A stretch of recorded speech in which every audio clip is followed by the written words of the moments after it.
माझं नाव चंद्रा गोसावी. मी उल्वेवरून आली आहे आणि माझं वय 64. माझे दात खराब झाले होते आणि तुटलेले थोडे, त्यामुळे मी इथे बसवायला आले दुसरे दात.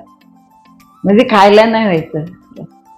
म्हणजे कडक वस्तू असली ना ती खायला, ती नरम असली ती खाऊ शकत असं. बोलताना थोडं बोबडं बोलल्यासारखं असं व्हायचं. जेव्हा मला बोलता यायचं ना तेव्हा म्हणजे उच्चार बरोबर नाही यायचे बोलताना. दात नसले तर कसं होतं, तशी बसवलेली तिने एकदम, म्हणजे असे दात म्हणजे गाल बसल्यावाने एकदम, आणि असं म्हाताऱ्यासारखं वाटत होतं आणि असं वाटायचं दातच नाही थोडे असं वाटायचं. आता मला बरं वाटलं बघून.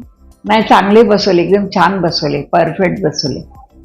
सर एकदम चांगले आहेत आणि इकडचे ज्या मुली आहेत त्याही छान आहेत, सगळे छान आहेत बोलायला एकदम वगैरे, आणि प्रेमळ आहेत सगळे. आणि डॉक्टर असे वाटतच नाही ते डॉक्टर आहेत करून, आणि एकदम म्हणजे फॅमिली सारखे असे म्हणजे चांगले वाटतात. 2 अपॉइंटमेंट मध्ये बसवले चांगले त्यांनी.